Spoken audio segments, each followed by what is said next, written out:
Today, Circuit Court Judge Justin Angel visited Channel 3 to talk about the Adam Braseel case and why he ultimately granted Braseel a new trial. Now, this video was taken moments after Judge Angel told Braseel he was a free man.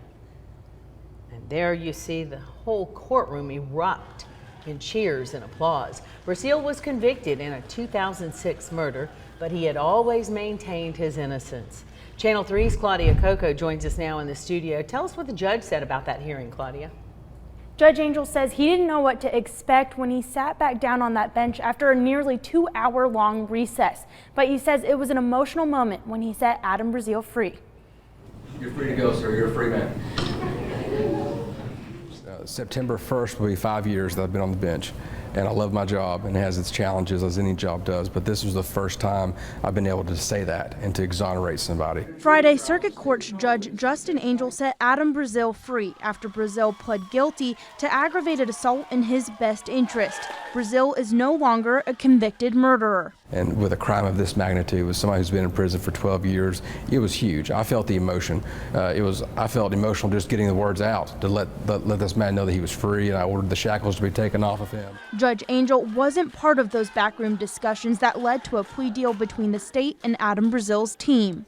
That I need to take the bench again, and so when I took the bench, I didn't know what was going to be in front of me. I didn't know if the hearing was going to continue, if there was going to be a complete dismissal, if there had been some sort of negotiation or settlement. I had no clue. Angel had made that initial ruling 4 years ago that let Braseel out of prison for 10 months before it was overturned by the Court of Criminal Appeals, sending Braseel back to prison for another 3 years. In essence, they agreed with my findings but disagreed with my conclusion. They didn't think that would have made a difference at trial, but my findings were at that hearing. And he says presiding over a case with this kind of history and steep consequence presents its challenges. It is stressful, especially in a case like this where you have somebody who's potentially, at that time we didn't know the full extent of it, but at that time potentially serving a life sentence for a murder that he did not commit. In Braseel's case, he feels justice has been done, but he knows there's still a family without answers.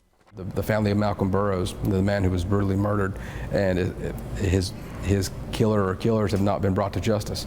And so I felt really bad for the Burrows family. Judge Angel says he's not sure if this ruling will affect any other convictions or cases, but he says this is an example of how the court system works. He says by this ruling now Braseel can move on. Live in the studio, Claudia Coco, Channel 3 Eyewitness News.